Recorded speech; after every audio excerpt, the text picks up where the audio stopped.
1, 2, 3. It's Eden Village Homestead, 'cause we're home instead. Shalom, shalom, welcome home. My name is Pesach David. I'm a spirit guide and naturalist at Eden Village Summer Camps. This is Eden Village Homestead video, but we're home instead. But even though we're at home, we're still finding ways to connect with ourselves, with each other, with Great Spirit, and with the base elements of creation. Pesach, what do you mean base elements of creation? I mean that when Creator created the world, there are basic elements of creation, the building blocks of creation. Air, water, earth, and fire. Now, a lot of people, unfortunately, in today's world don't have closeness, don't have beautiful relationship with the base elements of creation. A lot of people in today's world get most of their fire relationship from a TV screen, from a computer screen, or a phone screen. Not from the most ancient TV screen in the world, the fire pit. So it's very awesome, it's very holy to have closeness with the base elements of creation. Of course, in our Jewish wisdom tradition, we have tons of places to connect with creation, with the elements. Fire, for example, almost every holiday in the Jewish tradition begins. Asher kidshanu b'mitzvot v'tzivanu lehadlik ner shel Shabbat. We light candles. We invoke flame. We bring in fire to bring in our holy days.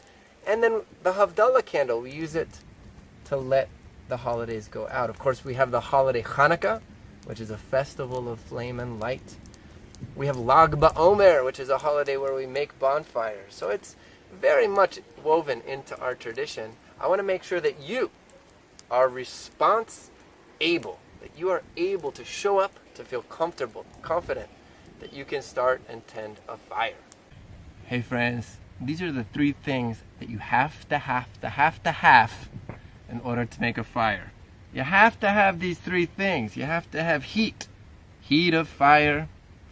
You have to have good airflow. If your sticks are too close together, it's not going to stay lit. You have to have enough fuel. Let's start with fuel. In this case, it's going to be sticks. I say the number 1 reason why people, why kids, why campers have a hard time making a fire is they just don't have enough fuel. So the first thing we're going to do when we're going to make a fire, besides having a safe spot, having permission from our guardians and parents, etc., is load up on fuel, on sticks, on wood. Get way more than you think you're gonna need. You can make a fire in no time at all if you have enough fuel. If you don't have enough fuel, you're gonna be fighting with the fire. So first thing, let's go harvest some wood.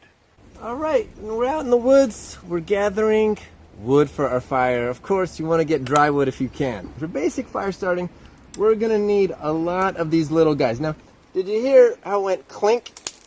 Clink, could you hear that? Clink, snap. That's because these are dry, dead branches. At the bottom part of a big, tall pine tree, there's usually a lot of dry, dead branches. You can tell. Listen to the sound. Okay, that's the sound of a dead branch snapping. If you go to make a fire with a live green branch, it's going to be very hard, sometimes impossible. So get yourself some dry, dead branches. They're going to be from pencil lead skinny to the size of a pencil to the size of a finger, and I'm going to get a bundle like this, so it'll be really quick and easy. And while I'm out here too, I'm probably going to gather some pine needles for tinder, for starter. Okay, this will be our tinder starter. This is going to be kindling. So I'm going to take a few of these. This is what's going to catch first. It's going to catch these. But I'm going to get a lot of it. I'm not just going to get a little bit, I'm going to get a lot. I'm in a forest. Just a reminder, of course, as you probably know, when you go to harvest from nature, let it be an act of beauty with gratitude. Welcome to the fire pit. You see it's surrounded by rocks. Sometimes we leave a little side open to let air flow in. We've got our tinder bundle of mostly pine needles. We've got our kindling bundle ready to go on. we got our small sticks, and then we got some roasters and some logs that we could put down to keep the fire going all night. See, the thing is, you get a big log like this, you want to light it to stay warm, to cook your food. You take a lighter, you put it up to this log, it's not going to catch. It's not going to catch. In order to light something big, you need to start with something small. You want to go on a great journey, you want to do something great with your life, it starts with the first small step. Okay, you got to focus on the details when you want to do something big and great. Okay, so we're going to try to get to this log to get it lit, but we're going to have to take some steps to get there. All right, there are an infinite number of ways to make a fire, okay? There's the log cabin, there's the teepee. I've never made a fire the exact same way twice. Every single time it's a little bit different. Every time it's a dance, a little bit of a dance with the flame, with the mystery, with the unknown. So I'm gonna show you, this is called Pesach's quick fire starter.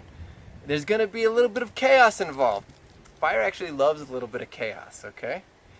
And the whole time in my head, I'm gonna be thinking about fuel, air, and heat. The ratio. Am I keeping my sticks close enough so that there's enough heat, that it's heating itself, that this coal's heating that coal and making a critical mass of heat? Is it too close smushed together so that it's not getting enough oxygen? These are the questions that are going to be in my head as I'm designing this fire. In Pesach's quick fire start technique, we start with a big log. I like to call it the leaner log. This is the leaner log. And the leaner log's awesome because it's flammable. There's going to be a fire starting right next to it. And it gives me something to lean upon. We all need somebody to lean on. So, in Pesach's quick fire start technique, you grab a handful of small starts, lean it against your leaner log. Okay, that's one side of our V. Now I'm going to make another side over here. Okay. Another bundle. Okay, so we've got a little V shape. You see our little V shape here lined up against our leaner log? So first I'm going to take my tinder bundle of pine needles. I'm going to plop it in the middle here. Oh, that's a lot. And come on down. I don't know if you can see, I'm going to make a little cave in here. A little cave. Okay. See that little cave? Okay. Okay, and then watch how quick this is going to just go up. I'm going to get a lighter. Of course, everything here is really dry. Let it get started good.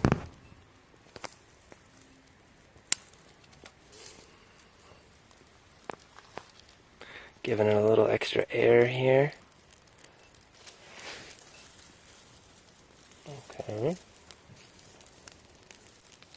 See, the flames were on the top, so I'm letting it come down a little bit. I'm going to add a little bit of extra. Okay, and now it's starting to catch. And so I'm going to start adding just a little chaotic little bundle here.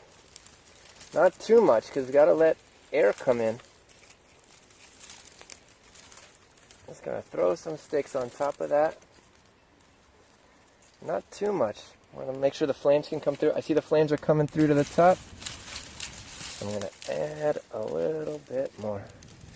Look at how quick and easy that was to get a fire started. Look at that. I think that took like 30 seconds. It's a little bit sloppy, a little bit chaotic. But boom, we got a little fire. I'm going to take a stick, a poking stick, push everything in a little bit, closer to our leaner log. Now that our kindling is caught, I can start adding a few bigger sticks.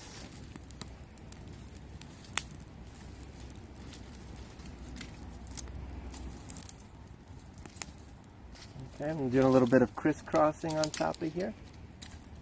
Okay, so the air can flow in. Do you think you could do this? I know that you can. Now that we got some nice warm coals, I'm going to add some a little bit bigger sticks to start growing the fire, and I'm gonna lean them on the leaner log so that air can get underneath and hit the sticks. Okay, I'm leaning on the leaner log. All right, so we got a pretty good fire going on here. Let's make a problem. Okay, watch this. I'm gonna make a problem. All right. As you see, this fire's dying down. It's getting smoky. I'm in charge of tending this fire. What could be the problem? Oh, you have to have these three things. What's the problem? Is there not enough heat? Looks pretty hot. There's a lot of coals there, or some flame. It looks hot enough. Is there enough fuel? Yeah, it looks like there's a good amount of fuel. There's still some sticks there. Could use a little bit more fuel, but I don't think that's the main problem. Air. Everything got all smushed together. Those hot coals, there's no air coming to them. So the fire's getting smoky, the fire's dying down. So I've identified the problem. I'm gonna open the fire up a little bit, set it up in a way, but I'm gonna take a stick and lean it on my leaner log, like that. Ooh, it's already coming back to life. Opening it up a little bit, so let the airflow flow.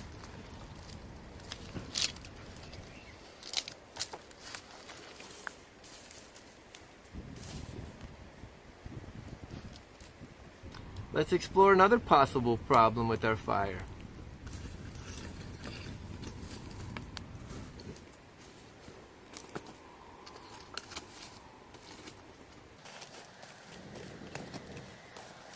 What just happened?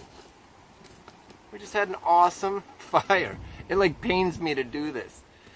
We just had an awesome fire. Now it's smoky and there's barely any flame. We just got a little twig over here burning, but not a lot of flame. What's the problem? Oh, let's look at our triangle. You have to have these three things. Do we have enough fuel? There's a lot of wood in there. Enough air? There's plenty of air. There's a lot of room. Every stick has maybe too much air. Heat. There's not a lot of heat right now in this fire. There is heat, but it's all spread out. You see, they want to be a little bit more smushed together so that the heat, look closely, the heat from this burning log, we want it to be close enough so that it's heating up this log, and they will heat each other up. Look at that. You see that? And I can't explain to you exactly what the ratio is of being close and having enough room for air, but there is a sweet spot. And the more you experience fire and become close with it, you will find for yourself what that ratio is. Okay, that's why it's important to spend time with the fire. I recommend practicing starting fires, put the fire out, and then start again. Learn how to start fires.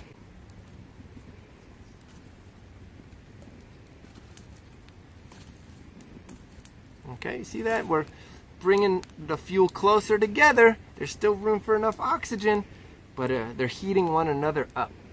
Like they're cuddling, but not smothering. It's very important, especially a lot of you are home quarantining during these novel times.